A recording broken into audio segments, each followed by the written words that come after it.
আসসালামু আলাইকুম viewers, Ayesha's cooking শোতে সবাইকে স্বাগতম জানাচ্ছি।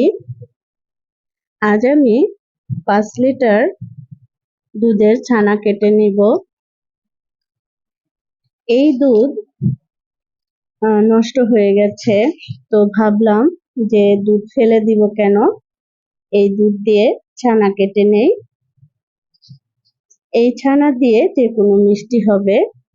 তো আমি এখানে 5 লিটার দুধ আছে। 5 লিটার দুধ থেকে আমি 2 লিটার দুধ আলাদা করে নিব।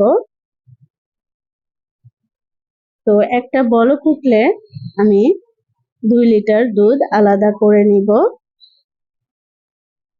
আপনারা আপনাদের যদি এরকম দুধ কোনো সময় যদি নষ্ট হয়ে যায় তাহলে ফেলে দিবেন না, আমার মতো করে ছানা কেটে নেবেন। এই ছানা দিয়ে অনেক সুন্দর মিষ্টি বানানো যায়। তো ভিউয়ার্স, একটা বলক উঠে গেছে, তো আমি এই দুধ থেকে 2 লিটার দুধ উঠিয়ে নিয়েছি। দেখুন, তো একটা বলক উঠে গেছে। এবার আমি এই দুধের ভিতরে ভিনেগার মিশাবো। এখানে হাফ কাপের একটু কম ভিনেগার আছে। এই হাফ কাপের ভিতরে আমি আরো হাফ কাপ পানি দিয়ে দিব। পানি দিয়ে মিক্সড করে দিব।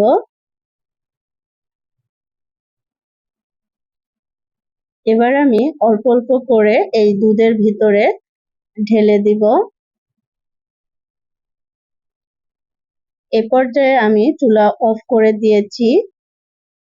এবার একটু একটু করে আমি ভিনেগার দিয়ে দিচ্ছি আর আলতোভাবে নেড়ে দিচ্ছি। আমি কিন্তু একবারে ভিনেগার দেব না, অল্প অল্প করে দিচ্ছি। আপনারা সেম ভাবে ভালো দুধেও এভাবে করতে পারেন, ছানা কেটে নিতে পারেন একই প্রসেসে। বাকি ভিনেগারটুকু দিয়ে দিলাম। এবার আলতোভাবে নেড়ে দিচ্ছি। দেখুন আস্তে আস্তে ছানা হচ্ছে।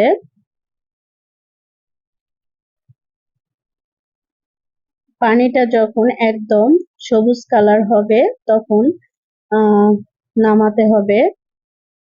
দেখুন পানি একদম সবুজ দেখা যাচ্ছে। এবার আমি নামিয়ে নিচ্ছি। নামিয়ে নেওয়ার সাথে সাথেই ঠান্ডা পানি দিয়ে ধুতে হবে, তা না হলে আপনার ছানা শক্ত হয়ে যাবে। তো আমি এরকম কয়েকবার পানি দিয়ে দিয়ে ধুয়ে নিচ্ছি। পানি দিয়ে ধুলে আপনার ছানার ভিতরে যে টক ভাবটা ওটা চলে যাবে।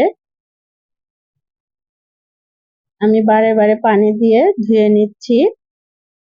আমি একটা স্ট্রেনারের ভিতরে ঢেলেছি, আপনারা সুতি পাতলা কাপড়ের ভিতরেও ঢালতে পারেন।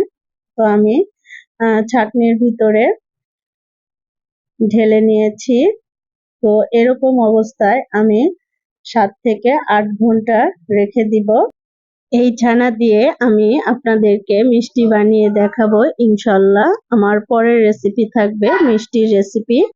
আসসালামু আলাইকুম, আল্লাহ হাফেজ।